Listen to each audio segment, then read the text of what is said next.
Dando ya vamos a comenzar con la oración inicial.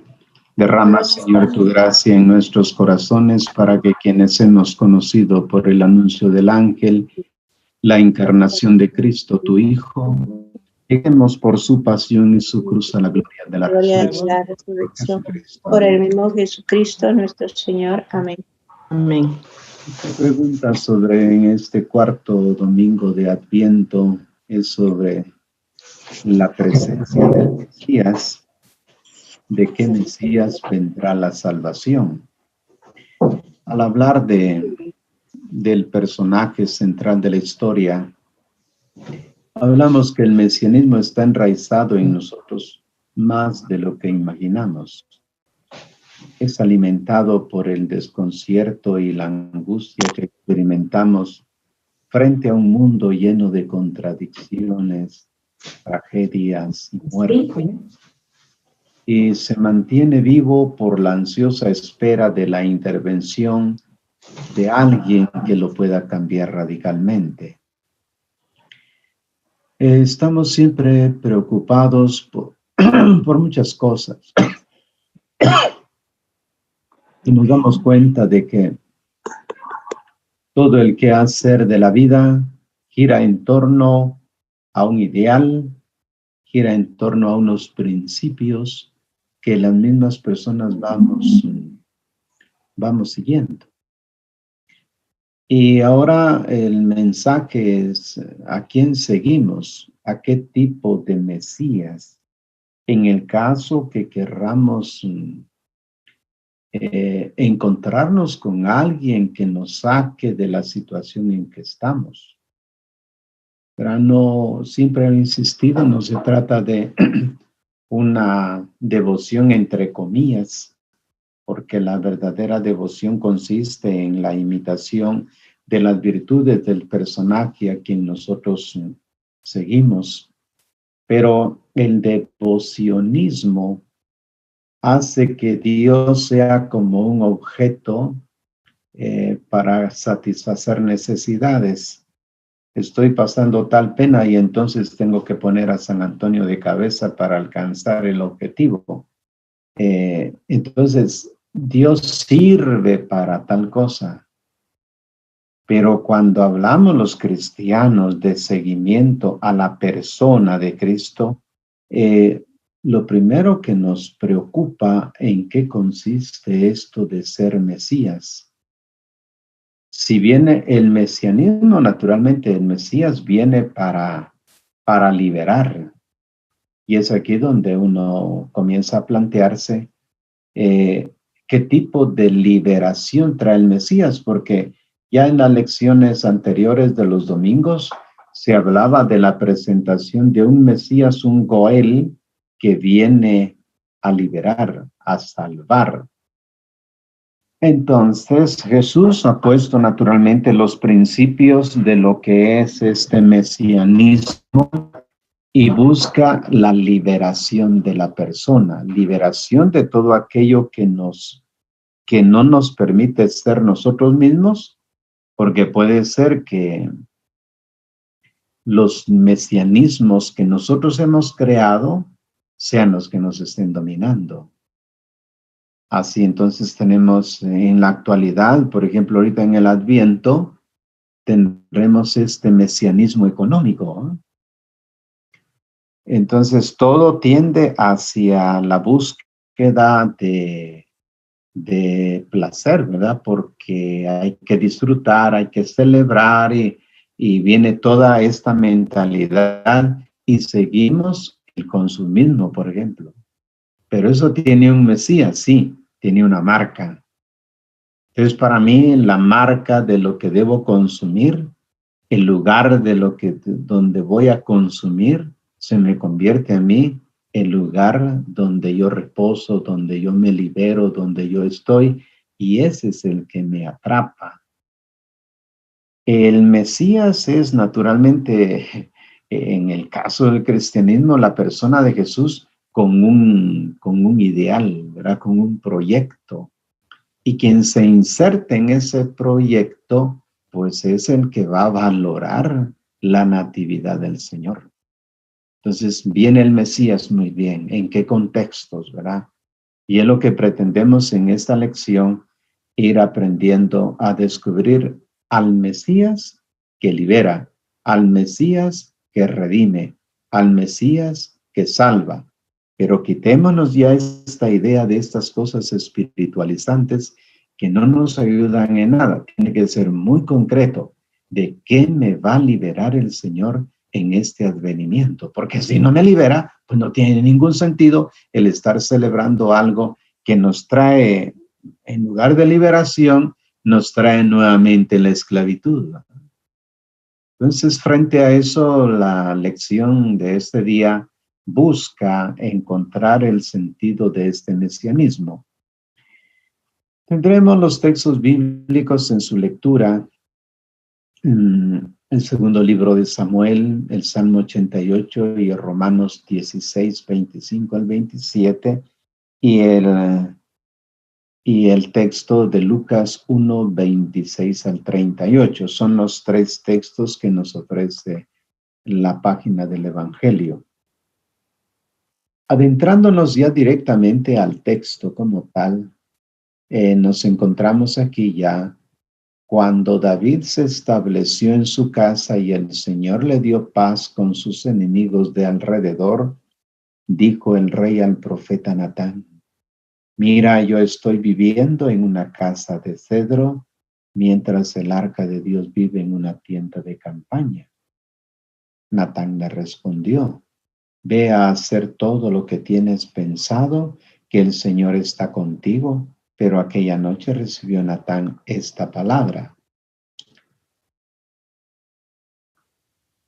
ve a decir a mi siervo David, así dice el Señor, ¿eres tú quien me va a construir una casa para que habite en ella? Y ahora di esto a mi siervo David, así dice el Señor Todopoderoso: yo te saqué del campo de pastoreo, de andar tras las ovejas para ser jefe de mi pueblo Israel. Yo he estado contigo en todas tus empresas, he aniquilado a todos tus enemigos, te haré famoso como a los más famosos de la tierra. Daré un puesto a mi pueblo Israel, lo plantaré para que viva en él sin sobresaltos, sin que los malvados vuelvan a humillarlo como lo hacían antes. Cuando nombré jueces en mi pueblo Israel, te daré paz con todos tus enemigos, y además el Señor te comunica que te dará una dinastía. Y cuando hayas llegado al término de tu vida y descanses con tus antepasados, estableceré después de ti a un descendiente tuyo, nacido de tus entrañas, y consolidaré su reino. Yo seré para él padre, él será para mi hijo. Tu casa y tu reino durarán para siempre en mi presencia, tu trono permanecerá para siempre. Vamos a ir ligando de una vez lo que dice el texto, es decir, interpretando la palabra como tal. Lo haremos en los tres textos y después seguimos ya con la meditación. Pero al leer el texto anterior, pues lo primero que constatamos en el texto, en su sentido literal, se trata de un relato que quiere presentarnos el ideal de la persona, y la respuesta de Dios a ese ideal. Caso concreto lo tendremos aquí. Lo primero que David ha hecho es hacerse una bonita casa. En su momento, como es el rey, pues lo primero que ha hecho ha sido su casa, y la ha hecho de cedro, dice, porque el cedro era la madera más fina y sigue siendo todavía. Y en aquellos lugares, pues había que llevar el cedro de otras naciones. Es una casa, pues, en su momento de lujo. Dice, mira, yo estoy viviendo en una casa de cedro, mientras el arca de Dios vive en una tienda de campaña.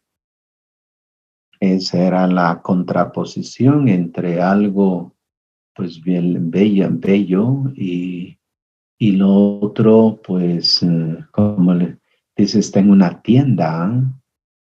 Entonces yo estoy bien y donde está Dios está mal.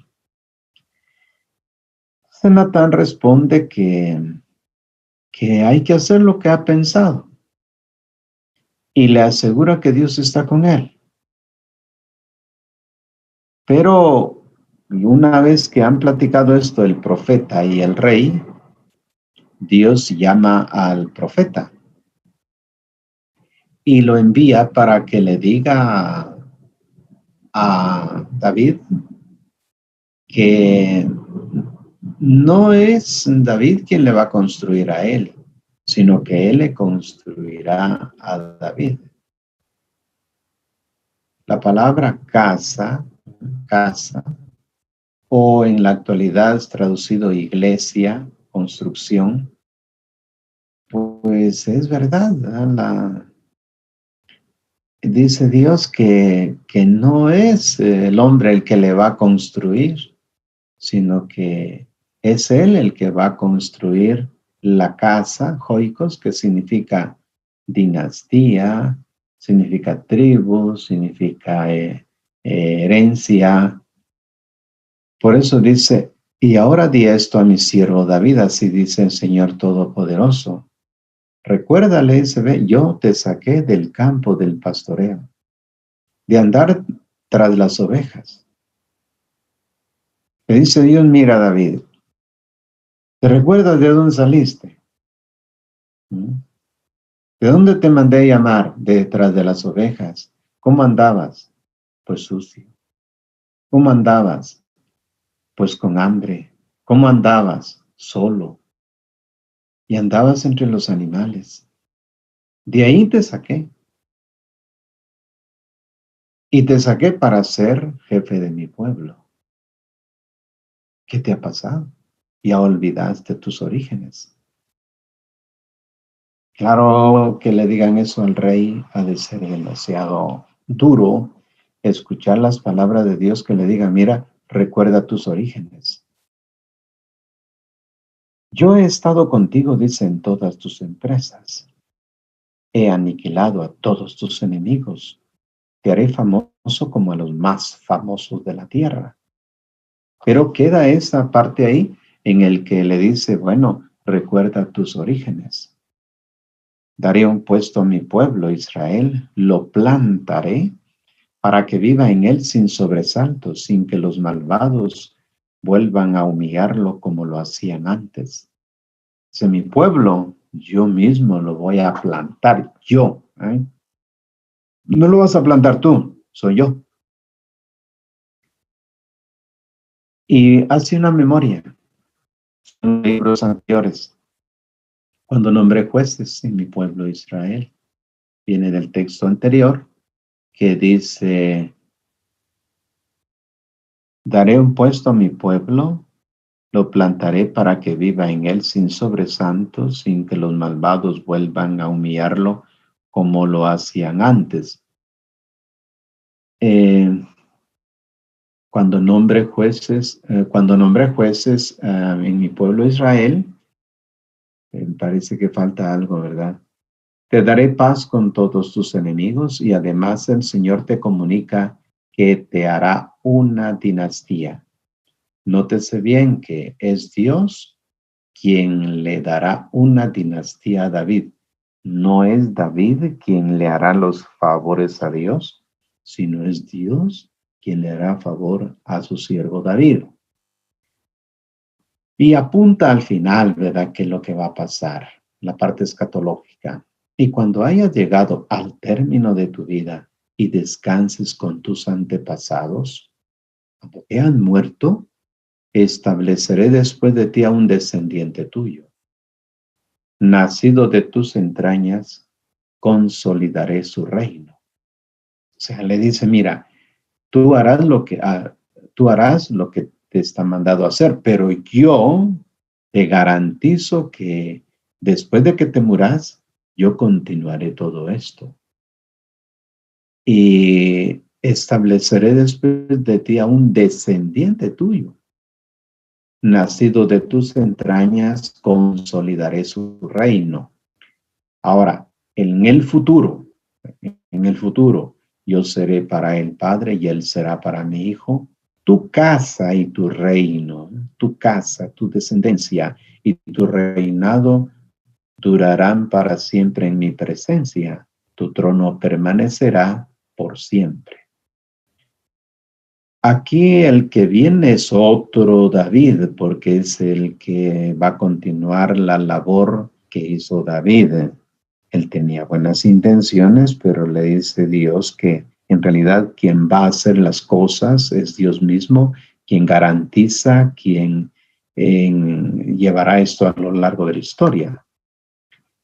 Bien, hasta ahí lo que dice, diríamos, la lectura como tal. Ahora vamos a tratar de interpretar esa lectura. Lo primero que tenemos es el rey David, quien acaba de confederar las tribus del norte y del sur en un solo reino, decide instalar su sede en Jerusalén, allí donde había vencido a los jebuseos. Jerusalén está situada en medio de dos bloques de tribus. La ciudad santa está en el monte Sión y está sitiada pues, por los grandes muros de Jerusalén. Pero esa ciudad, Jerusalén, pues, tiene su historia, pues. Primero hay que considerar que estamos, para los que están oyendo, hay una remembranza de lo que fue la vida del pueblo judío en los tiempos del rey Saúl. Saúl, pues, fue el primero de los reyes, pero resulta que Saúl tenía su forma de pensar, ¿verdad? Fue desobediente a la voz de Dios. Y aunque Dios le revelaba lo que tenía que hacer a través del profeta, siempre fue Natán. A él decía, no, lo que tiene que hacerse tal cosa, porque esto que a mí me dice el profeta, al parecer eso no va a funcionar. Lo que funciona es esto. Y entonces siempre hizo su voluntad. Pues estaba gobernando y sí, él veía, razonaba y según su lógica, lo que tenía que hacer era lo que él pensaba y lo hacía. Y fue, pues, aunque fue nombrado por Dios, Saúl, pero se dejó llevar por la ira y la envidia. Son dos cosas que tiene Saúl, porque era muy violento. Y como era muy violento, a los hijos de Jesé, uno de ellos es David. Como David era buen músico de niño, pidieron que David fuera a tocar el arpa a la casa real. ¿Y para qué? Dice que con la música se van suavizando los espíritus. Y cuando el rey estaba enojado, el otro tenía que cantarle canciones, tocarle el arpa para bajarle el volumen al enojo que tenía Saúl. Y Saúl había sido nombrado por Dios, pero tenía ese carácter espantoso, al grado que la envidia lo fue llevando progresivamente contra David. David llegó a ser un gran militar y fue el general del ejército de Saúl. Pero cuando David con las tropas tuvo éxito, la gente alabó a David por el éxito militar. Dándose cuenta Saúl que la gente alababa a David, le entró esa envidia y creó un rencor horrible al grado que decidió matarlo. Es cuando David sale del reino porque su amigo, el hijo de Saúl, le comunica la noticia y tendrá que irse al otro lado donde están los filisteos. Allí él armará un ejército, él es general del ejército, y se unirá a estos otros, los filisteos que pelean contra Saúl, forma un ejército y viene el pleito de guerra entre Saúl y David. Al final de toda la historia tenemos que David, pues en aquella guerra vence al ejército de Saúl y Saúl, pues se suicida y entonces llega a ser rey. Y había sido nombrado naturalmente por el profeta Samuel. Todas esas cuestiones son importantes porque David tiene un ideal. Es muy bueno, es muy bueno. Pero Saúl sí realmente terminó muy mal creyendo que estaba haciendo la obra de Dios. Porque total fue llamado por Dios. Y ahí uno encuentra un primer mensaje, ¿verdad? Meditando uno dice, bueno, pobre Saúl, ¿verdad? Que por su orgullo, por su carácter, fue creando esa dificultad y terminó muy mal, terminó en el suicidio. De manera que aunque uno sea llamado por Dios, pero si no domina su temperamento, su carácter, pues uno puede que le vaya mal. Eso fue lo que le pasó a Saúl, pero le deja esto en manos de David, que es el ungido, por eso hablamos de Mesías, pero este ungido va a observar también que se están peleando dos grupos, se están peleando que él tenga la sede en el lugar. David pasó primero, conquistó Hebrón, ahí conquistó la primera parte y esa gente se hizo parte del ejército para vencer a Judá. Conquistó Judá y entonces estos dos se peleaban por la sede. Para evitar eso, entonces ya había muerto. David toma la decisión de conquistar Jebús, que es la montaña, que se llama Monte Sión, se llama Jerusalén, tiene varios nombres. Conquistan el monte y en esa ciudad alta es donde David, distanciado ya de Hebrón y de Judá, coloca ahí el reinado. Por eso se llama Jerusalén, que significa ciudad de la paz.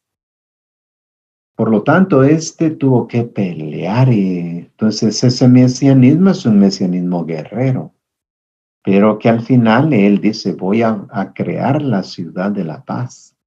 Y en eso está.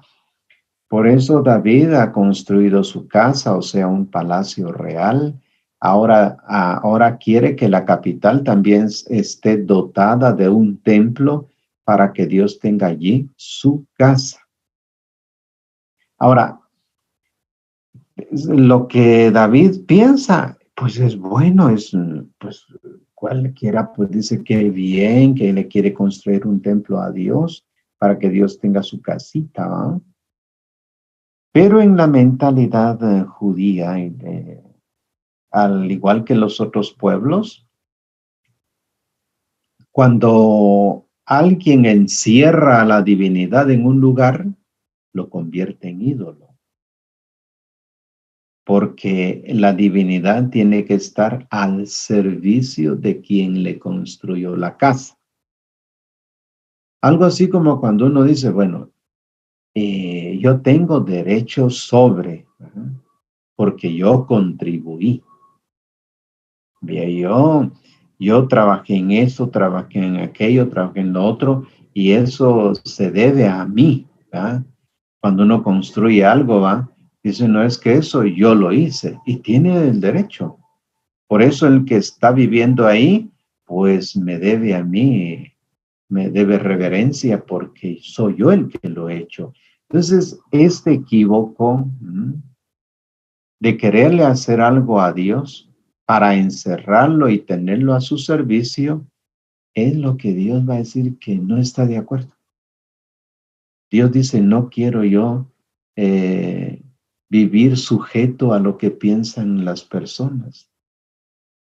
Aunque hayan contribuido económicamente o hayan construido con sus propios brazos esto, a mí nadie me va a encerrar. Dios es un ser libre, no es un ídolo. De manera que encerrarlo y decirle yo tengo poder sobre porque yo he hecho tal cosa, aquello, pues igual la gente convierte a Dios en un ídolo. ¿Eh? ¿Qué es lo que nos pasa a veces en los templos? Las personas contribuyen con un ventanal, con una banca, y le ponen su nombre. ¿Eh? Y la gente llega con poder y dice, mire, aquí solo se sienta la familia tal. Ese ventanal yo lo hice, ahí está mi nombre. Porque yo tengo derechos sobre la obra. Entonces Dios dirá, ¿yo para qué quiero eso? En otras oportunidades, cuando el pueblo le decía a Dios, pero yo te ofrecí un sacrificio, mira, yo te ofrecí un toro. Y entonces viene la reflexión deuteronomista y dice, bueno, pero si de Dios son todas las fieras de la tierra, ¿y Dios para qué quiere eso si Dios mismo lo ha creado? El hombre no tiene por qué estar echándole en cara a la divinidad lo que le da, porque pues, Dios mismo lo ha hecho. Pues si Dios no lo hubiera hecho, uno no lo tuviera. Pero el sentido que tiene aquí el texto es de que el hombre no convierta a la divinidad en un ídolo que lo quiera encerrar y que la divinidad tenga que hacer lo que el hombre quiere. En un primer momento, el profeta Natán aprueba el proyecto. Lleva a cabo lo que tiene pensado. David está fácil, le dice, lleva a cabo lo que tienes pensado, es decir, adelante. David está haciendo lo mismo que todos los reyes de la región. Instalan en su capital un templo para el Dios nacional. Pero resulta que el pueblo de Israel es un pueblo diferente. Deberá comportarse como las demás naciones. No tendrá que jugar un papel importante en calidad de pueblo santo que es dirigido por el Señor. Bien, nos quedamos así pues con lo que la palabra ha dicho, tanto en su sentido literal como en su sentido espiritual, respecto a David y a su proyecto. Pero Dios ha garantizado que de esa familia vendrá el que va a permanecer con el reino eternamente. El segundo apartado que tenemos, los textos bíblicos estarán naturalmente tomados de Romanos 16, 25 al 27. Esta es una carta que San Pablo escribe a los habitantes de Roma para orientar la vida. No olvidemos que como Pablo, un legislador en este caso, le habla al pueblo romano con su propio lenguaje, que es el lenguaje de legislación. A gente pues que conoce de derecho, ¿verdad? De obligaciones, de cumplimiento, de normas, de todo. Toda esta gente que tiene este espíritu casi militar, a él le va a hacer un planteamiento sobre el advenimiento del Mesías. Entonces, vamos a ver. El texto bíblico sería la carta a los Romanos, pero vamos a ver, permítanme, no veo ahí el texto. El texto de la carta a los Romanos lo tenemos aquí. No lo veo aquí, vamos a ver. Aquí todavía hay un trozo del anterior. Por eso el Señor invita a Natán a recordarle esta verdad a David. Dios no espera que se le construya una casa, ¿qué casa será lo suficientemente grande para contenerlo, no? La cuestión será al revés, será Dios quien le construya una casa, lo que hemos conversado. La estabilidad de una dinastía reposará sobre el amor que proviene de Dios. Al ascender al trono, cada nuevo rey llegará a ser un hijo de Dios. Dios será para él, pues, un padre. Pero esta promesa exige que el rey se haga digno de esta filiación. La mayor parte de los reyes, infelizmente, serán indignos de este honor. Como lo insiste el segundo libro de los Reyes, ellos abandonaron al Señor y no siguieron el camino del Señor. Después de la caída de Jerusalén y de la desaparición del último rey, el pueblo de Israel continuará leyendo la profecía de Natán y esperará un rey que no será como sus predecesores, un rey justo y bueno enviado por Dios, un rey Mesías. Los cristianos reconocemos en Jesús a este nuevo tipo de rey. En Belén, lugar del nacimiento de David, un hijo de David ha venido. La profecía de Natán se cumplió. Para este nuevo tipo de rey, Dios es verdaderamente el Padre y Jesús es verdaderamente el Hijo.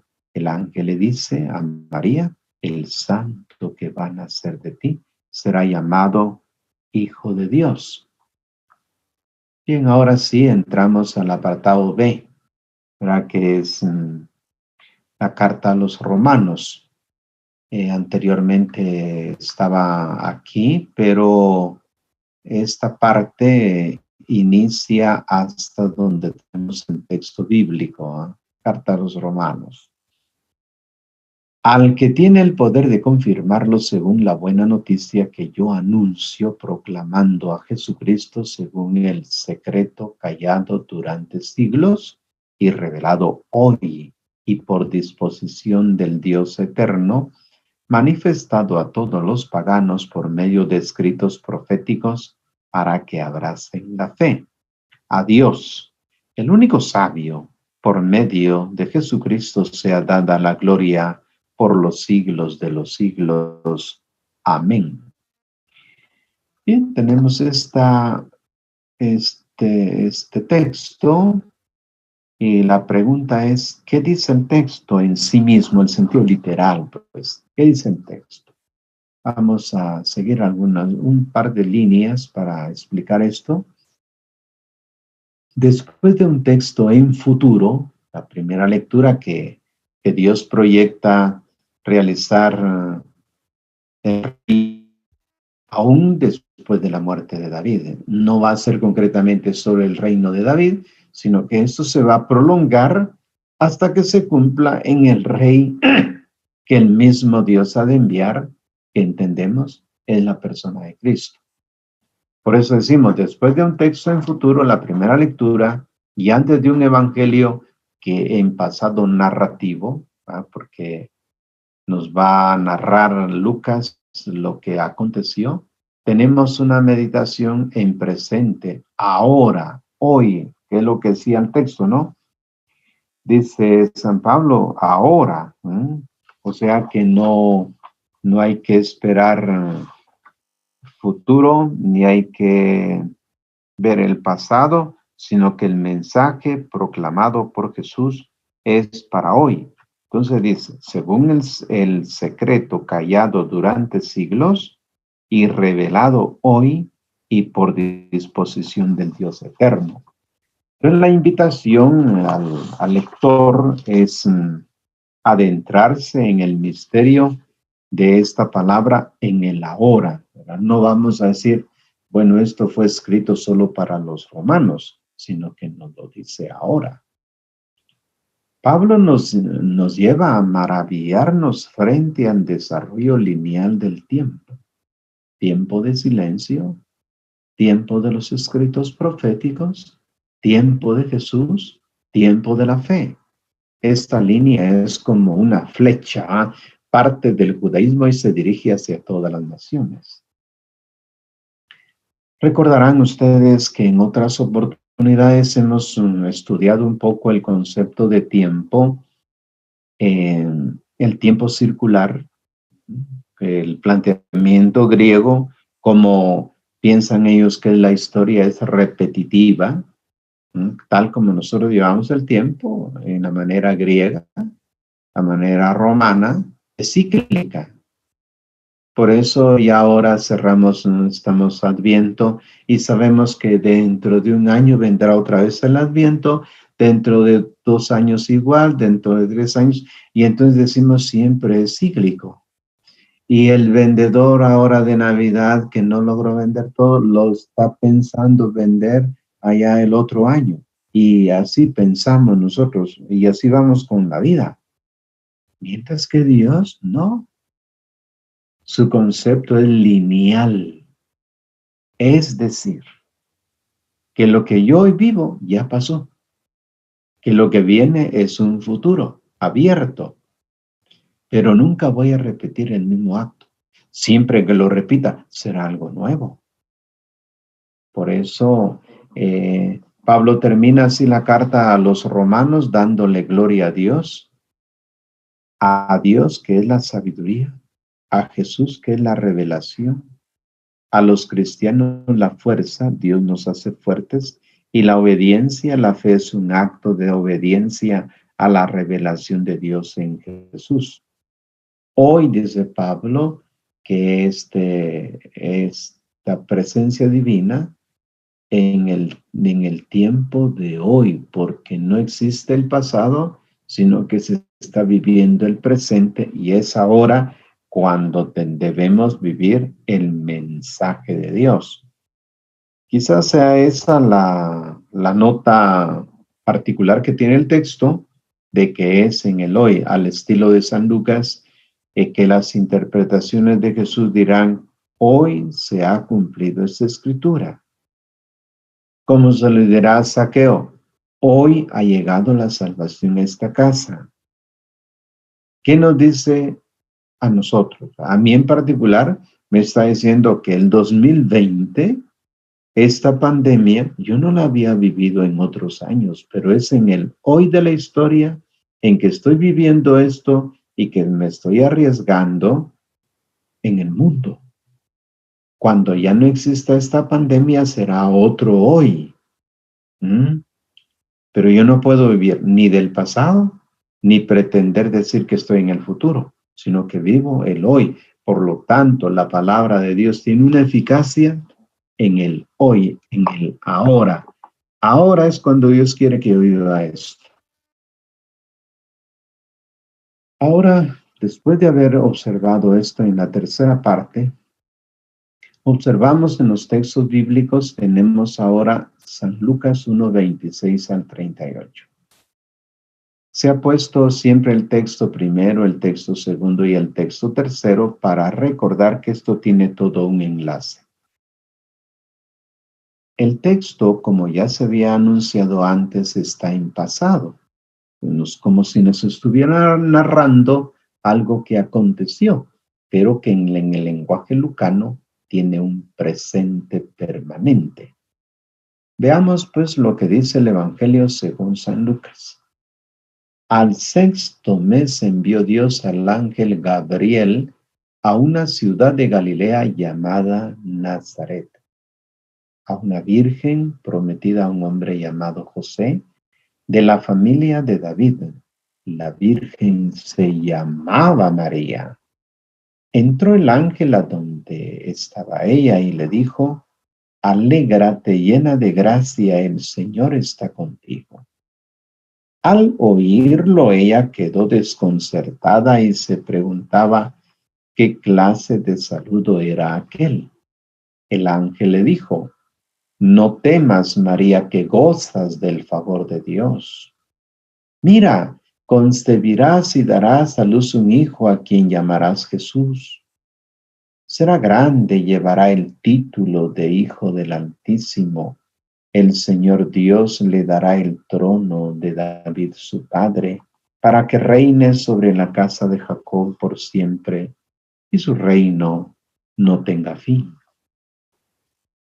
María respondió al ángel, ¿cómo sucederá eso si no convivo con un hombre? El ángel le respondió, el Espíritu Santo vendrá sobre ti y el poder del Altísimo te cubrirá con su sombra. Por eso, el consagrado que nazca llevará el título de Hijo de Dios. Mira, también tu pariente Isabel ha concebido en su vejez, y la que se consideraba estéril está ya de 6 meses, pues nada es imposible para Dios. Respondió María, yo soy la sierva del Señor, que se cumpla en mí tu palabra. El ángel la dejó y se fue. ¿Qué dice el texto? Iremos meditando sobre esto. El anuncio del ángel progresa en 3 momentos. 1, el saludo. 2, el anuncio del Hijo de David. Y 3, el anuncio del Hijo de Dios. En el centro tenemos lo que ha confirmado el ángel de que será el Hijo de David. Entonces dice aquí, el consagrado, el Espíritu Santo vendrá sobre ti y el poder del Altísimo te cubrirá con su sombra. Por eso el consagrado que nazca llevará el título de Hijo de Dios y heredará el trono de David su padre. Entonces ya está la figura de David, que estará en el anuncio del Hijo de David y el anuncio del Hijo de Dios. Todo el mensaje se apoya en un único signo, la fecundidad biológicamente imposible de la anciana Isabel, ¿verdad? Que es cuando se habla de que la Virgen llega al encuentro con su prima Isabel. Entonces, en cuanto leemos el relato, no perdamos de vista las 3 reacciones de María. ¿Cuáles son? Una emoción, una reacción de temor ante el saludo y no ante el anuncio. Entonces, lo que aquí importará será el saludo. Luego, una pregunta que ella hará. Y tercero, un acto de obediencia generosa. Eso nos plantea, ante la recepción de la palabra, que como dice San Pablo, esa palabra te habla hoy, esa palabra debe despertar en mí una emoción, una reacción de temor. Quizás uno está acostumbrado al conocimiento teórico, porque pues, los estudios nos han encaminado a tener en el conocimiento teórico en la cabeza, pero no aquí ante el asombro de lo que Dios dice, porque me está hablando a mí. Cuando una persona me habla, le presto atención, aunque me esté diciendo lo mismo de siempre, pero me impresiona y puede que me conmocionen las palabras que, aunque me haya dicho 1000 veces, pero siempre tienen un sentido de novedad. Lo segundo es que ante esta palabra la Virgen se pregunta y esas preguntas las lanza, ¿no? No se las guarda. Es que es interesantísimo este diálogo porque María no se queda pensando, mejor no pregunto, mejor me quedo así. Y entonces, no, es la mujer que pregunta. Eso quiere decir que ha captado el mensaje y porque ha captado el mensaje está preparada para preguntar. Le interesa lo que le está diciendo el ángel.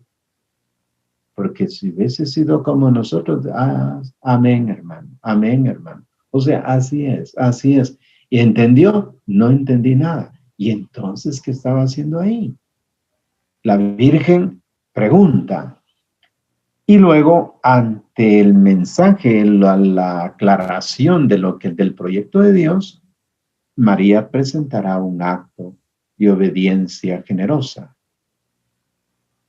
Así que lo Primero que vamos a considerar es el saludo, la experiencia de fondo sobre la cual se apoya el llamado que el Señor le hace a María, versículos 28 al 29. Lo primero que destaca el relato es que la vocación de María se apoya en la acción de Dios. Nótese bien que es la vocación, el llamado de esta joven de 14 años. Dios la llama para que realizara en ella el gran proyecto.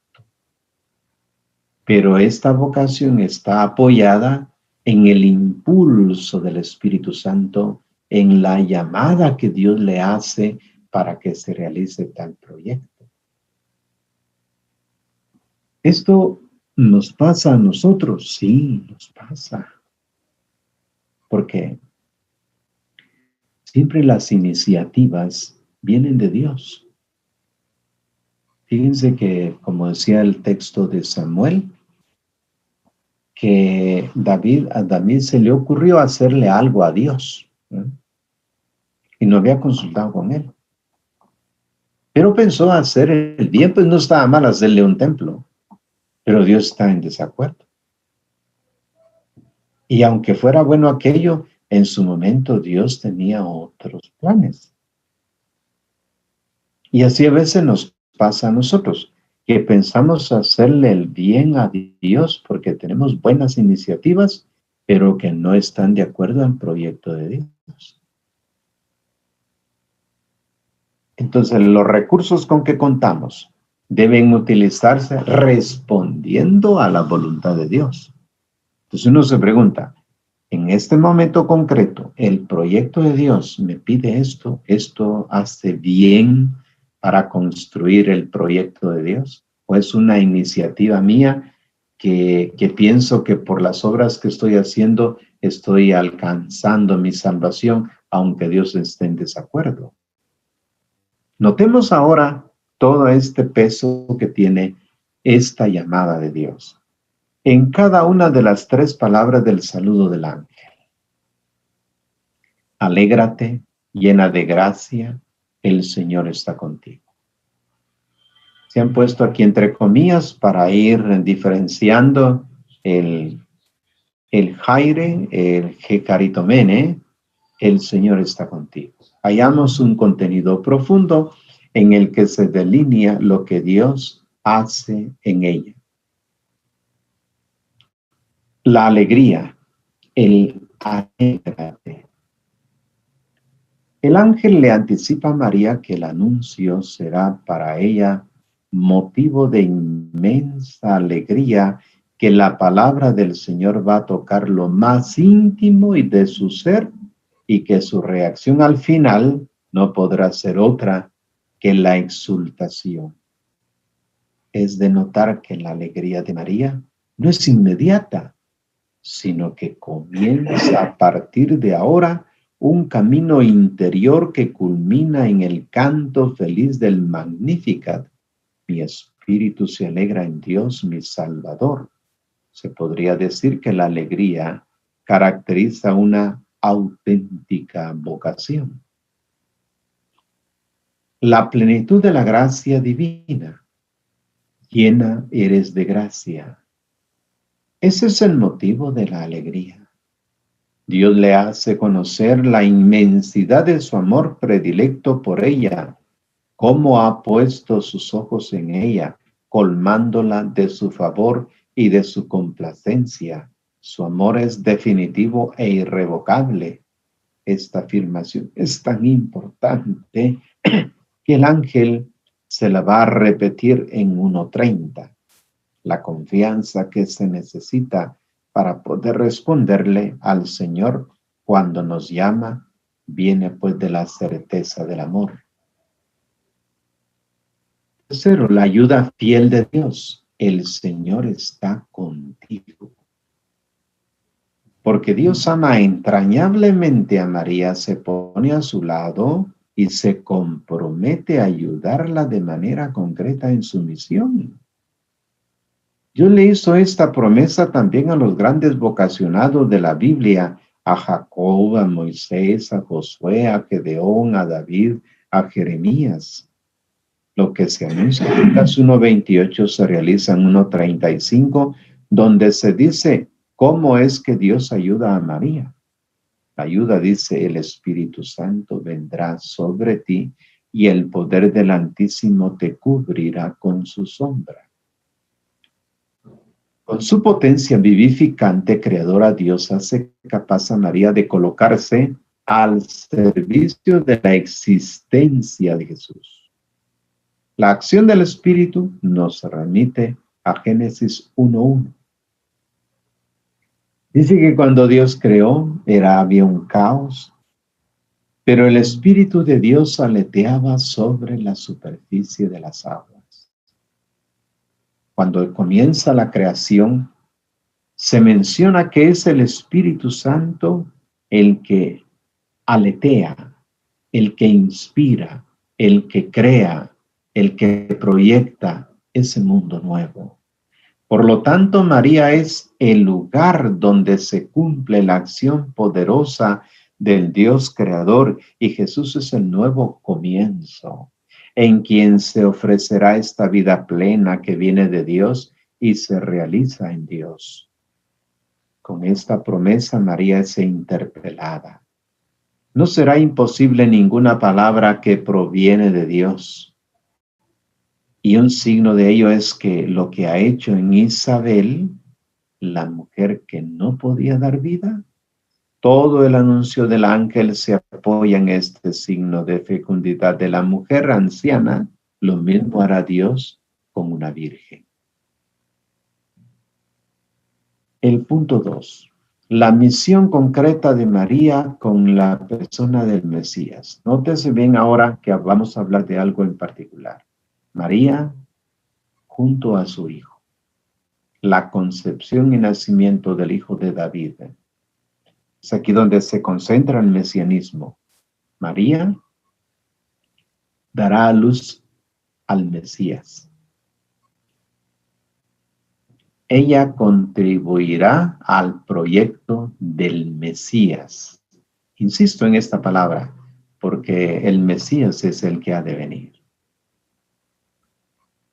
María es llamada para colocarse completamente al servicio de Jesús, dándole existencia humana a partir de su capacidad natural de mujer. Vas a concebir y dar a luz un hijo. Entonces, el servicio que va a prestar María, prestará el servicio de su propia humanidad. Recuérdense que ella es creada por Dios. Y como creación de Dios, lo que Dios le ha dado es el aporte que da para que Dios se haga hombre. No es que por ella, como si fuera ella propiedad suya, todos los seres somos creados. Y cuando se presta la ayuda al proyecto, lo que estamos haciendo en realidad es hacer que lo creado por Dios tenga la finalidad con la que Él la creó para este nuevo proyecto. Y es lo que hace la Virgen. Ella se entrega total. Pero su misión no se limita solo a esto. Dios le pide también que le dé un nombre al niño y le pondrás por nombre Jesús. En esta frase Dios le está solicitando que se ocupe de su desarrollo plenamente humano del Hijo de Dios, que lo eduque. Solo el recordar, por ejemplo, los nombres en el Antiguo Testamento, 7 nombres que lleva Dios, que la mayoría de estos nombres divinos son trascendentes. Pensando simplemente en el vocablo Elohim, el Dios que está en lo alto de los cielos. Pensando en el nombre de Shaddai, el Dios de las montañas, el que está en lo más alto. Pensando en el Dios de los ejércitos, el que tiene todo el poder. Pensando en Yahweh, el Dios que actúa a través de la historia, el invisible, y así el Kadosh, el Santo, proclamado por Isaías 6, los nombres divinos, el Adonai, el gran Señor, los nombres divinos siempre están invocando a la divinidad todopoderosa. Pero ahora Dios le está revelando a la Virgen María que Dios se hará hombre y mostrará el rostro de Dios. Que lo humano se convertirá en la manifestación de la cercanía de Dios. Dios se hace un bebé. Dios necesita ser colocado en los brazos de una madre. Dios quiere el arrullo, esa ternura humana pegada a la divinidad. Dios se ha mostrado en su rostro de un niño. Los besos de un padre, de una madre, de San José y la Virgen han hecho la cercanía del Dios de la historia, que ya no es el Dios lejano, el Dios de las montañas, el Dios omnipotente, el omnisciente, sino el Dios humano. Por eso le dice, tú le pondrás el nombre Jesús. Por eso decimos, Dios le está solicitando que se ocupe de su desarrollo plenamente humano del Hijo de Dios, que lo eduque. Por eso cuánto me gustaba este canto en los días de la Navidad. Algo de ti en Dios sabía, tu mirada Él heredó tu sonrisa. Tú le enseñaste los primeros pasos, tú le enseñaste a hablar, tú con tus gestos le enseñaste, le decimos a la Virgen María, tan bello este canto, nunca más lo volví a oír. Pero es un canto precioso que hace posible plantearnos la cercanía del Dios de la historia. Así el servicio de María implica entrega total en el don de todo su ser, de todo su tiempo, de su feminidad, de sus intereses, de todas sus capacidades, de su proyecto de vida al servicio de Dios. En el punto 3, la acción creadora del Espíritu Santo en el vientre de María se engendra al Hijo de Dios. Todo esto tendrá naturalmente su propia explicación. Cuando María le pregunta al ángel, ¿cómo será esto, puesto que no conozco varón?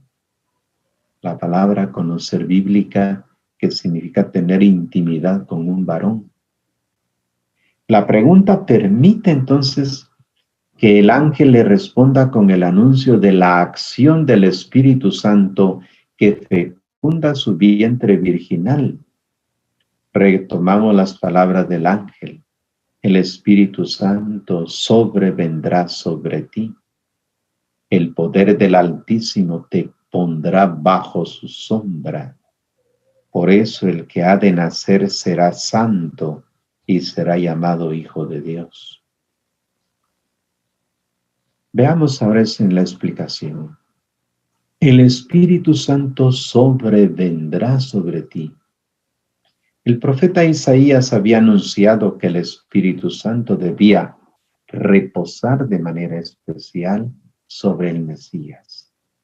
Texto que ha sido muy leído entre nosotros en la comunidad por los dones del Espíritu Santo. ¿Cómo estaba proyectada la llegada del Mesías, aquel que nacería ahora ya en el anuncio del ángel a María?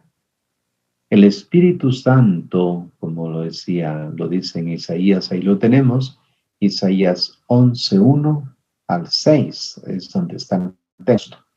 Pero también se encuentra en 61:1 al 3. El Espíritu dice, vendrá sobre el Mesías, reposará sobre él, es decir, permanecerá para siempre. Espíritu de sabiduría e inteligencia, espíritu de consejo y fortaleza, espíritu de piedad y de temor de Yahvé.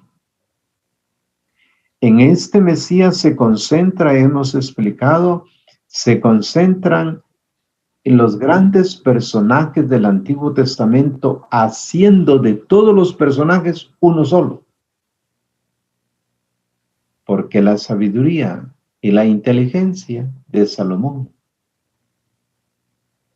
la fortaleza de David, la ciencia y el temor de los profetas y patriarcas.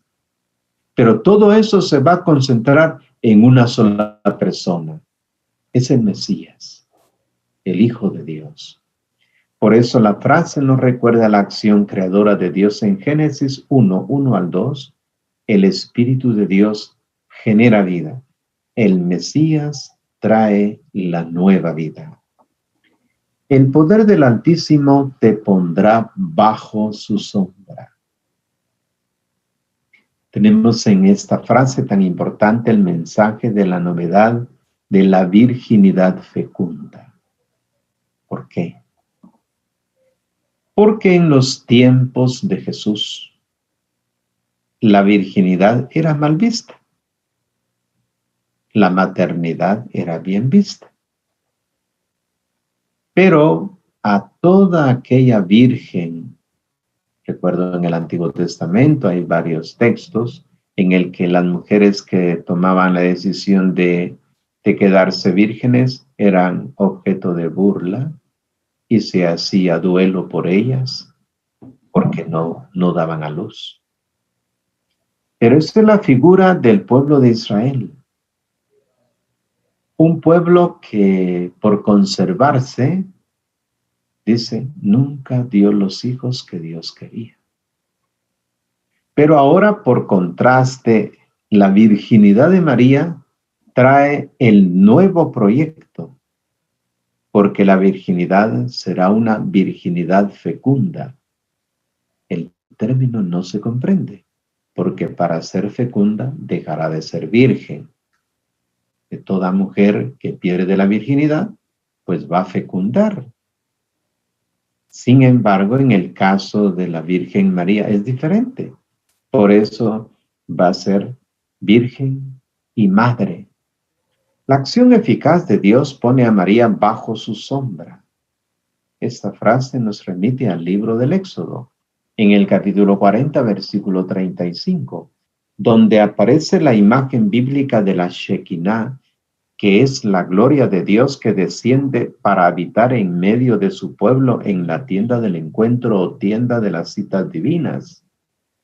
Se trata de una imagen muy diciente. La nube que cubre la tienda del encuentro significaba la presencia de Dios en medio de su pueblo. Pues bien, ahora el seno de María, cubierta por la sombra, es el lugar de la presencia divina. Retomando lo esencial de estas dos expresiones puestas juntas, el Espíritu vendrá sobre ti y el poder del Altísimo te cubrirá con su sombra. Podemos decir que la acción del Espíritu en María es la expresión concreta. A. Del auxilio de Dios en la misión que debe cumplir, ser madre del Salvador. B. Del poder de Dios creador. Y C. Del tipo de relación que Dios quiere establecer con ella y con la humanidad, una cercanía casi total, un abrazo amoroso que le da plenitud a su existencia al sumergirla en su propia gloria. Este espíritu del Éxodo que plantea aquí, que el Espíritu vendrá sobre ti, te cubrirá con su sombra, es recordar toda la trayectoria saliendo de Egipto, caminando a lo largo del desierto, se garantiza que la nube que cubre a Israel es la presencia de Dios. Y la Virgen se le ha anunciado que el Espíritu Santo como sombra, como presencia permanente, estará con ella todo el tiempo. Por eso, dice, por eso, en cuanto que Dios la ha preparado con todos estos regalos, por eso el que ha de nacer será santo y será llamado el Hijo de Dios. En la Biblia la santidad es un atributo esencial de Dios. En la visión de Isaías, por ejemplo, los serafines cantaban, Santo, Santo, Santo es el Señor Dios del universo. La santidad de Jesús, un hijo de Dios, diferente de los reyes de Israel, quienes se consideraban hijos adoptivos de Dios cuando ascendían al trono. El niño que va a nacer tendrá un punto en común de los reyes de Israel, será rey, pero también una gran diferencia, reinará para siempre sobre la casa de Jacob. Curiosamente, su reinado se ejercerá en la pobreza, en la humildad y en la misericordia. Jesús estará revestido de santidad del Padre. El punto 4, que es la prueba aquí que tenemos en el texto, el signo, es un gran signo. La anciana que engendra en la vejez. Esto llama la atención, que una anciana pues engendre en su vejez. El ángel le da a María este signo. Bien, Isabel, tu pariente, ha concebido un hijo en su vejez. Y este es ya el 6º mes de aquella que llamaban estéril, porque ninguna cosa es imposible para Dios.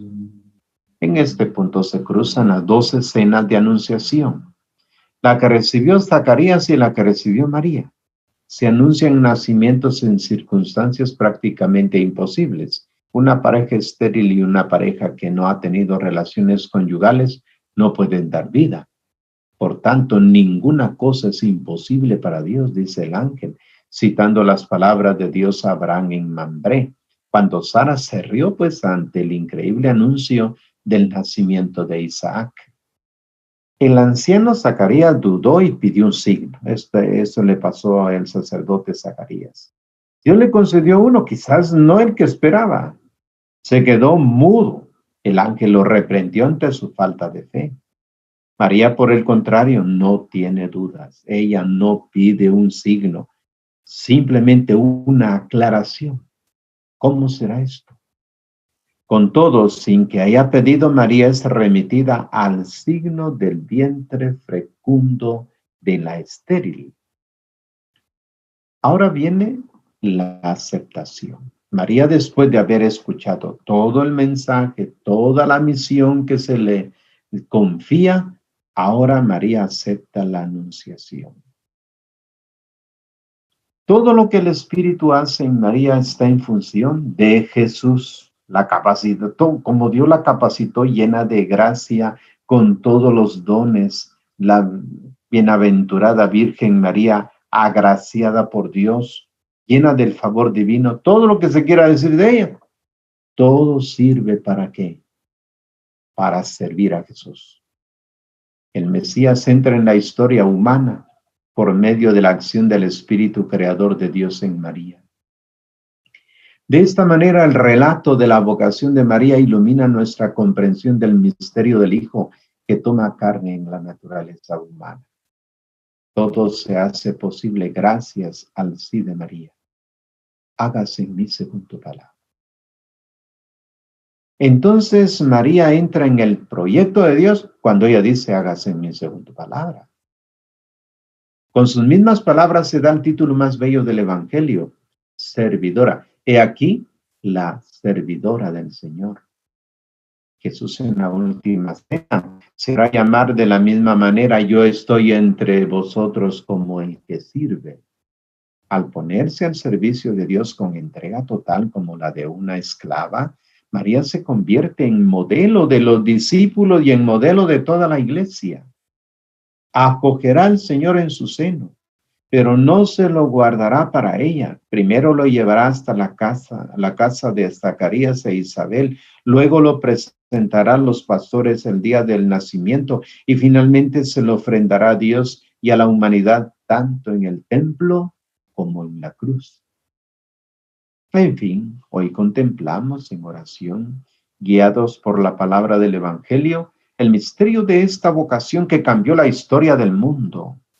La palabra suscita en nosotros una gran acción de gracias y al mismo tiempo la conciencia profunda de que cada uno de nosotros tiene un llamado para participar activamente de la obra de la salvación. Ahora meditemos lo que dice el texto. ¿Con qué nos vamos a quedar? ¿O qué vamos a rumiar?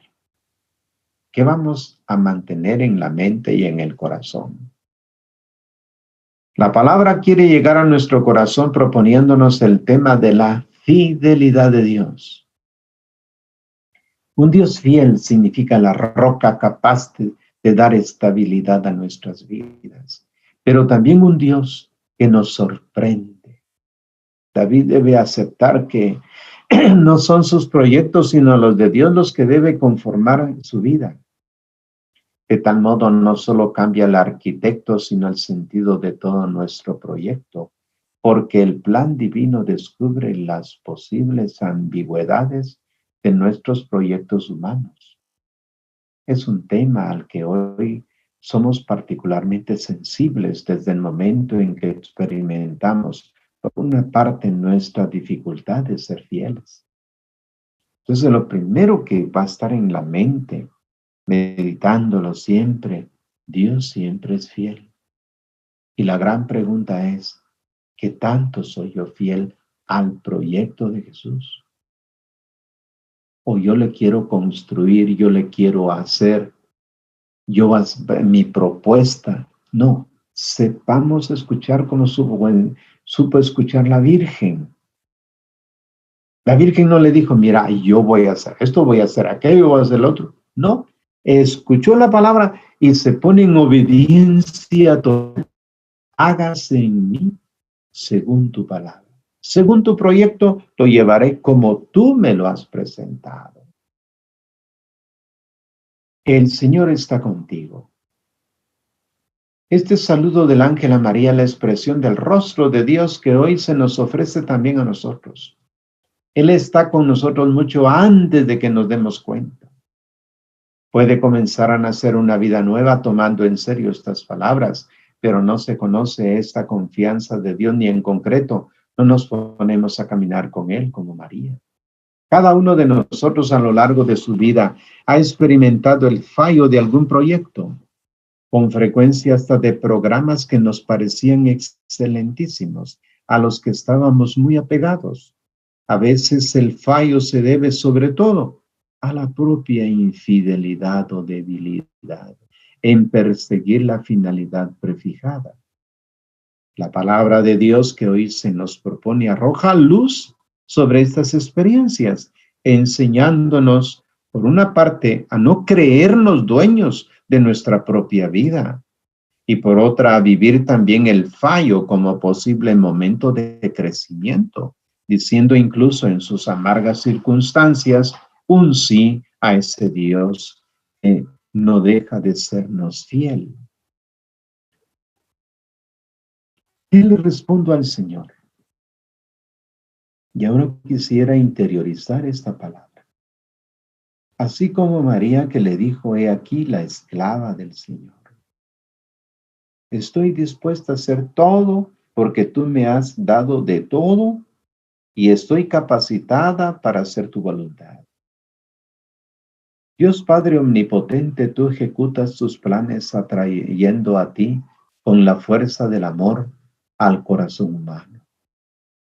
Sabes suscitar siervos tuyos entre los poderosos como David y entre los humildes como María.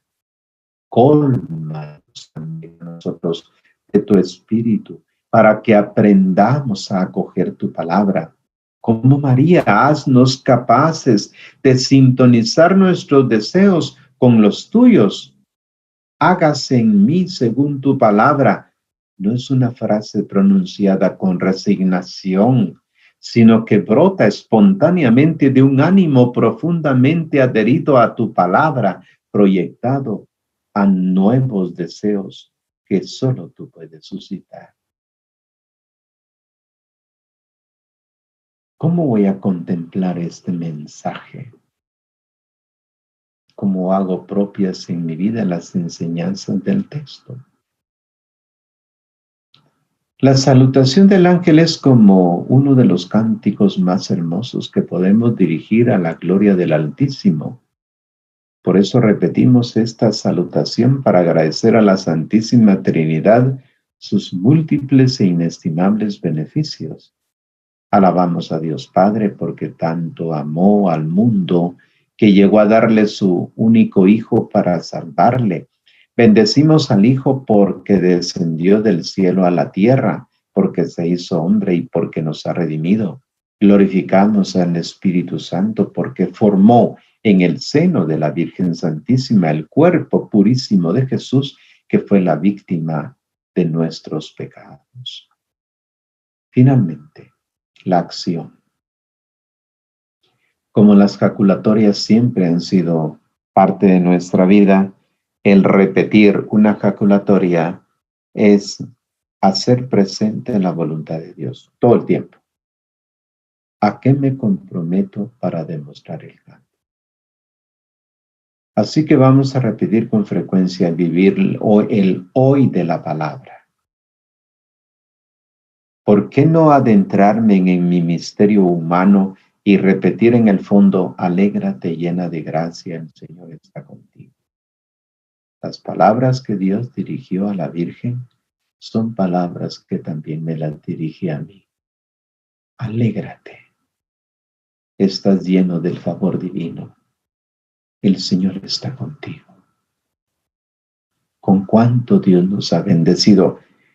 Si uno se pone a observar todos los dones que Dios le ha dado, ¿cómo no caer en este sentido de agradecimiento, de profunda alegría de que Dios nos haya colmado de muchas cosas, de muchos bienes, de mucha capacidad?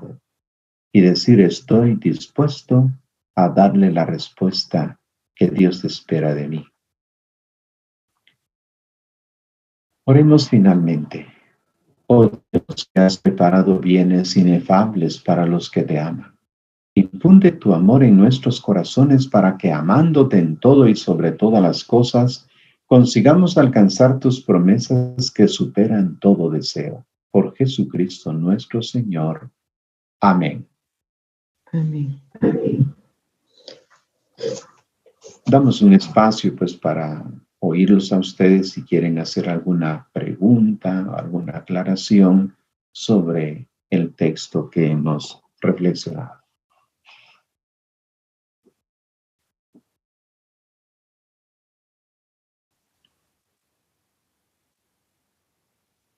Padre, buenas noches.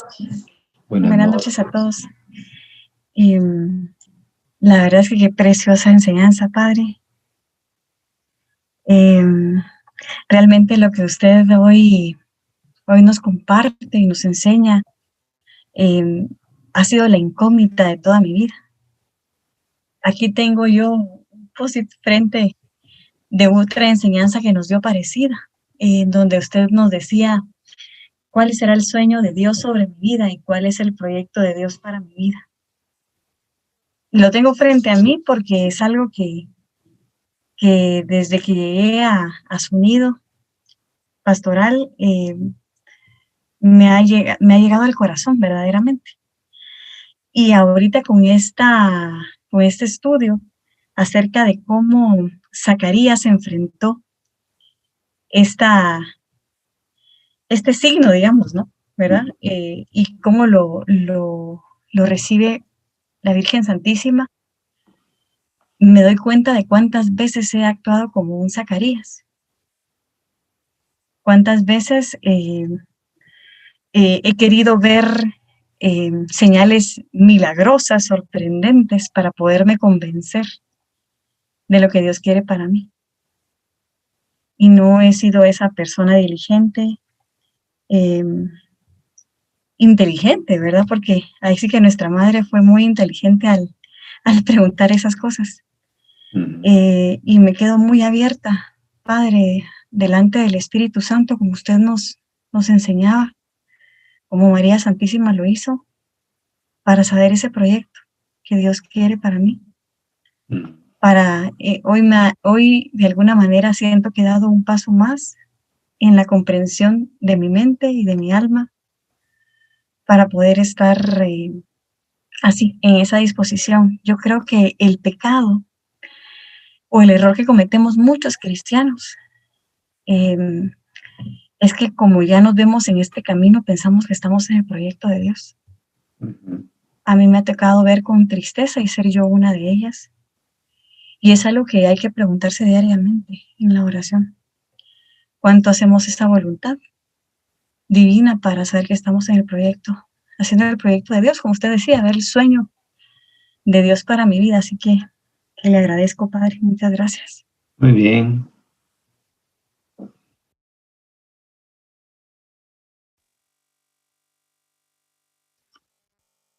Padre Antonio, buenas noches. Buenas noches. Buenas noches a todos. Bien, gracias, Padre. Aquí, fíjese, Padre, que yo cuando leía la primera lectura de Samuel y le hallaba una relación muy profunda entre el Evangelio y la profecía de Natael. De Natán, porque habla al final, habla de que Dios le promete a través del profeta a David, le promete que será para él, que tendrá un hijo, ¿verdad? Y que será él como padre, y el hijo será la descendencia de David. O sea que le ofrece también un reinado prolongado, un reinado eterno a su dinastía. Ajá. Entonces yo empezaba a tratar de tener la relación porque José es de la casa de David, ¿sí?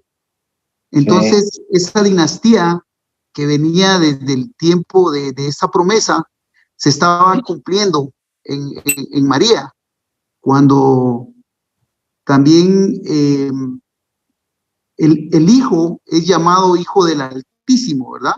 O sea que Jesús es llamado hijo del Altísimo y es llamado hijo de Dios. Entonces yo estaba haciendo la relación que había entre el cumplimiento de la promesa que se había hecho en este tiempo a David y que se estaba cumpliendo en María, la promesa, ¿sí?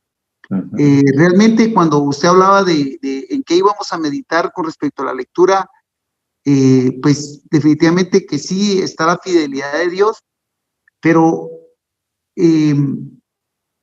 yo trataba de encontrar esa relación que existía entre el cumplimiento de la promesa y que definitivamente daba inicio al proyecto de Dios, que era la salvación. En ese momento da inicio ese proyecto y María es invitada a ser parte de ese proyecto. Y cuando usted habla del tiempo, sí, ese tiempo lineal, que en ese tiempo, cuando habla del sexto mes, por ejemplo, era el sexto mes, pero para María era hoy, y para nosotros esta revelación es hoy, otra vez, sigue siendo hoy, sigue siendo nuestro presente, y sigue siendo esa invitación a participar en ese proyecto de Dios que se inició en ese tiempo y que nosotros somos invitados a estar dentro de ese proyecto de salvación que Dios presentó a María e invitó a que estuviera en ese proyecto, y nosotros también hoy somos invitados a ese proyecto. Eso fue lo que yo pues logré percibir, pero le soy sincero, hasta que usted nos explicó, conforme usted nos iba explicando, era que yo le iba encontrando sentido, porque cuando lo leí solo, habían algunas cosas que no entendía, por ejemplo, lo de el tiempo presente, el hoy.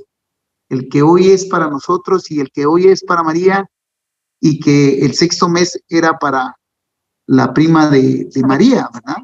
No lo había entendido hasta que usted lo explicó. Pues creo que lo entendí, padre, no estoy seguro, pero creo que entendí más o menos el hoy, el aquí, el ahora, el presente. Ahora, ¿Sí? es ahora, sí. La cuestión es que Dios está hablando hoy. Sí. No estamos haciendo una reflexión de lo que aconteció. De lo que el pasado, sí. Okay. El pasado, ¿verdad? Porque a veces cuando hacemos el nacimiento, estamos pensando en esos pastorcitos, estamos pensando en cómo fueron las personas en ese tiempo, pero que nosotros decimos ya no somos así, nosotros hemos aceptado y es cuento. Nosotros también estamos a veces con las disposiciones de estos personajes del Antiguo Testamento o en los tiempos. En nosotros se cumple hoy la Escritura. Ok. Muy bien. Gracias. Padre, buenas noches, padre. Padre, entonces es como así como María contribuyó al proyecto del Mesías, igualmente nosotros podemos hacerlo, contribuir ayudando pues a su misión.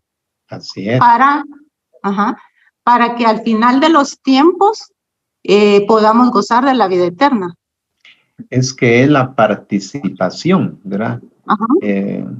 Ustedes con Richard, pues, se conocieron e hicieron en su plan de convivir, de participar del uno y del otro, y llevan proyectos en común. Así también Dios, cuando nos llama, nos invita a tener un proyecto común para que cuando se llegue el momento de la muerte, esto ya está encaminado como un noviazgo que va a permitir un matrimonio eterno. Entonces, para ahora nosotros es un como noviazgo, ¿verdad? Cuando se es novio, pues se tienen muchas ilusiones, muchos disfrutes del compartir la vida, de proyectar lo que quieren hacer en la vida.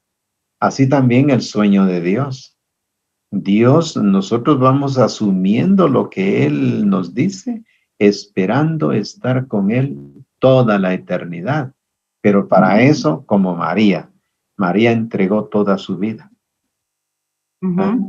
Así también nosotros entregamos la vida a ese proyecto. Entonces María no solo le abrió el corazón, le abrió la vida para que naciera en ella. Le acompañó a lo largo de toda su historia, padeció con él y también celebró la resurrección. Y luego continuó apoyando a los discípulos en las misiones. O sea que es un entregarse al proyecto de Dios. ¿Verdad? Es una mujer pues activa, no es que haya sido la contemplativa, que ay, qué lindo, que qué bonito, que no. Fue una mujer que se puso en camino a trabajar. Y eso es lo que nos invita a Dios, pues, a hacer ese trabajo. Una entrega, ¿verdad, padre? Ajá, así es. Gracias, padre. Bueno. Padre, buenas noches. Uy, ya se me va a caer el teléfono. Fíjese que yo pasé, creo que mucho tiempo, definitivamente por el tipo de enseñanza que recibía y el movimiento en el que estaba, ¿verdad? Siempre pensando este proyecto que Dios tiene para cada uno, ¿verdad? Pero como en algo futuro. Dios quiere hacer grandes cosas y grandes cosas hará en ti, ¿verdad? Pero siempre era en el futuro y era algo como espectacular, ¿verdad? Como viendo a los personajes bíblicos, uno queriendo como vivir lo mismo que los personajes bíblicos, ¿verdad? Hacer cosas como esas, ¿verdad? Y entonces se va pasando la vida, se va pasando el hoy y el aquí y el ahora por pensar en un proyecto futuro, ¿verdad? Y ahora me doy cuenta, pues, cuánto tiempo perdido. Y no, ¿qué decirle? no que no haya hecho nada en el reino de Dios o en el proyecto de Dios, sino que siempre lo miraba para el futuro, pero era un futuro que nunca llegaba. No sé si, ¿cómo explicar esto? Pero en este último tiempo que me ha tocado vivir, como que eso se ha ido volviendo como muy sencillo, sin grandeza, sin cosas espectaculares, sino descubriendo cada día, hoy, qué es lo que me pide Dios, o qué me pide Dios en esta situación. Ajá. ¿Qué me pide Dios en este momentito, en estos 5 minutos, en estos 10? Yo no sé, algo así. No sé si estoy mal, Padre, o estoy al contrario, estoy mejor. Ya no pienso en un proyecto al futuro, sino en el proyecto de cada minuto, de cada segundo, de cada día, el tiempo que Dios quiera tenerme en este mundo, pues. Uh-huh. ¿Verdad? No sé si es otra forma de verlo, no sé, pero me da como mucha tranquilidad, como mucha certeza de saber, de sentirme amada por Dios, de sentir que simplemente amando, ahí está la respuesta. Uh-huh. Me pide amar ahorita, en este momentito, escuchar a alguien. Me pide amar en este momentito, ahorita decirle una palabra de aliento a otra persona. O tomar este momento tal vez doloroso, pues, y decir, te lo ofrezco, Señor. Y ese es el proyecto de Dios para mí. No sé si lo estoy reduciendo, no sé si, ¿cómo estoy? Bien. En el hoy de Dios, ¿verdad? Para cada uno, porque el hoy fue cuando Dios nos creó. Dios dijo una palabra creadora y hemos venido al mundo. Uh-huh. Pero todos los días quien sostiene la vida es Él. Uh-huh. Y así como María que está capacitada, porque ella fue capacitada para todo. Uh-huh. La llena de gracia, atendió a Jesús como niño, lo vio adolescente, lo acompañó como joven, lo acompañó en la predicación, pero estaba preparada para estar al pie de la cruz. Uh-huh. Estaba preparada. Y cuando estaba al pie de la cruz, recibió al discípulo amado para continuar la misión. Por eso el Señor capacita a las personas para la misión que les confía. Y en el hoy, todos los días, yo le voy diciendo al Señor, hoy me pusiste esto en mis manos, esta dificultad, esta bendición, pero es parte de tu proyecto. Ajá. No es mi proyecto. El problema es que nos pasa la de David, que queremos hacerle el favor a Dios. Y uno dice, yo he hecho esto, yo hice esto por Dios, yo hice esto, hice aquello. Y uno se llena de la boca de tanto que supuestamente hizo. Y no, es dar la respuesta como María y decir, cumplo, hágase en mí como tú lo has dicho. Así es. Muy bien. Gracias, Padre. Bueno.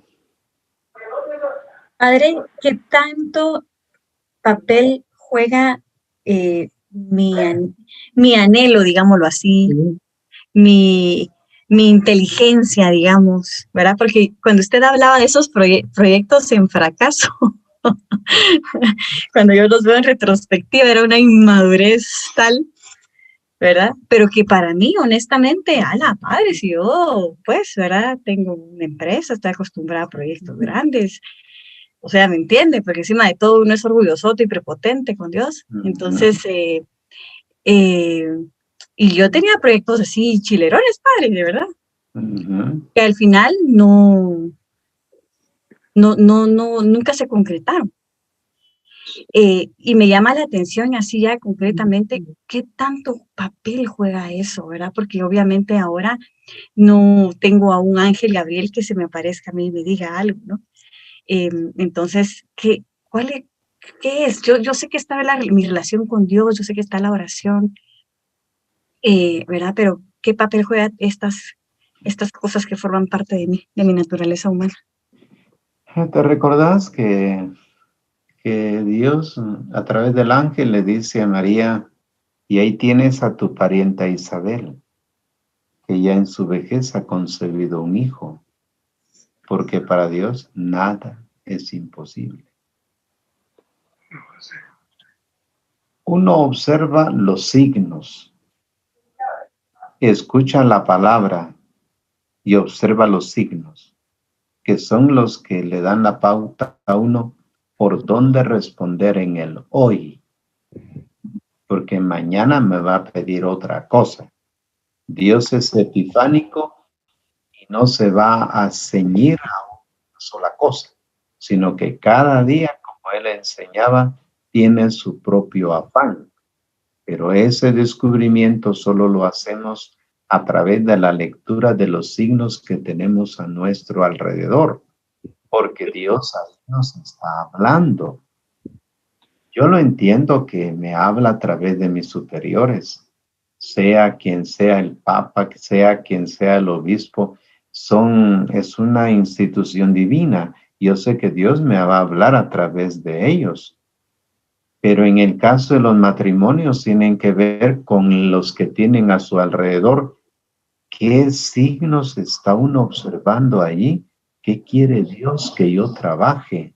Porque esos signos están como tililando todo el tiempo, dándome las alertas, ¿verdad? Dándome las alertas. Mira esto, mira esto, mira esto. Y Dios ahí me está diciendo, mira, hoy me tienes que trabajar esto. Pero eso a cada uno el Señor le pone en su propia vida lo que es necesario hacer. Es Dios quien va orientando la vida. No es que yo tenga mi proyecto como personal y digo, me tengo que ceñir a mi proyecto. Eso es lo que le tengo que hacer a Dios. No, es al revés. ¿Qué me dice Dios en su palabra? ¿Qué tengo que hacer? Como lo hizo la Virgen. La Virgen oyó la palabra, preguntó y al final dijo, no, que se haga como tú has dicho. Por ahí van las cosas. Mil gracias, Padre. Gracias. Buenas noches, Padre. Buenas noches. No lo había saludado. ¿Verdad? Pues yo aquí estaba meditando y reflexionando en esta enseñanza que nos dio Padre, que el escuchar lo de Zacarías y lo de la Virgen María, verdad que las dos situaciones fueron diferentes, porque en una él dudó, Zacarías dudó, y en la otra la Santísima Virgen fue así como dócil. Contundente, dócil. Yo pienso que muchas veces eso nos pasa a nosotros, ¿verdad? Uno piensa que a lo largo de la vida uno ha estado en el proyecto de Dios o ha hecho el proyecto de Dios, pero es como decía Xiomara, que uno piensa que está haciendo lo correcto, ¿verdad? Y a lo mejor no. Pero también pensaba y decía yo, ¿qué hubiera sido de mí? También si no un día yo voy a ese encuentro con el Señor y según yo lo empiezo a seguir, ¿verdad? Vengo en ese camino del Señor. Pero me pongo a pensar, ¿qué hubiera pasado si yo no estuviera nada en las cosas de Dios? ¿Cómo estuviera yo? ¿Dónde estuviera? ¿Qué estuviera haciendo? ¿Cómo estuvieran mis hijos? ¿Cuántos errores también llevara yo en mi vida? Pues claro que sí, uno sigue cometiendo errores, pues, ¿verdad? Pero pienso que cómo sería uno también, cómo sería yo fuera también de las cosas de Dios. Me pongo a pensar, ¿dónde estuviera yo, verdad? Entonces, pienso también, pues, de que Dios ha hecho muchas cosas en la vida de uno, a que uno cambie muchas cosas, y a veces los proyectos no son necesariamente proyectos externos, sino también pueden ser proyectos internos. Porque muchas veces uno dice, yo quiero un proyecto que el Señor me dé, que yo quiero ir a hacer esto, quiero hacer el otro, pero a lo mejor yo no he cambiado en mi vida muchas situaciones que no me dejan ser libre, que no me dejan ser como Dios quiere que yo sea. Y muchas veces el proyecto puedo ser yo misma. No necesariamente está afuera, puede ser en mi casa, con mis hijos. No sé, padre, si estoy bien en lo que medité en esta enseñanza. Siguiendo el ejemplo de la Virgen, ella es discípula de la primera que le cree a Dios. En su proyecto. La primera creyente. Entonces, si ella le ha puesto la confianza y ha entregado su vida, ha puesto en práctica cuanto Él le ha iluminado. A todos nos toca recibirlo, encontrarle en situaciones diferentes. Yo me pongo a pensar cuántos se han encontrado con el Señor en situaciones límite, ¿verdad? ¿Cuántos hemos dicho después de una enfermedad, por poco y me muero? De aquí en adelante yo le voy a servir al Señor con toda mi vida. Y es cuento, ¿verdad? Porque no es que uno se dedique a eso, pero aquella motivación hizo que uno cambiara. O puede ser otro tipo de situaciones adversas por las que uno ve lo que le pasó a otro y dice, no, yo mejor voy a seguir el camino de Dios. Dios se vale de todo. Naturalmente, a lo largo del camino le va indicando por dónde seguir. Y yo entiendo, en este caso en la parroquia, a ustedes les ha tocado en este tiempo conmigo, y es un tiempo, ¿verdad?, de acompañamiento en el que Dios lo permite. Y yo mismo me pongo a pensar, ¿yo qué hago aquí, verdad? Yo soy de la otra ciudad vieja y pues tendría que estar con mi gente o como fuera, pero me mandó para acá. Yo no tengo la culpa de estar en esta parroquia. Fue el Señor que total, ni ustedes tienen la culpa de tener un párroco como el que tiene. Lindo nuestro párroco, lindo. No era, ¿verdad? Así ha sido. Y uno dice, bueno, hay que leer en todo la voluntad de Dios.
Sin pecado concebido.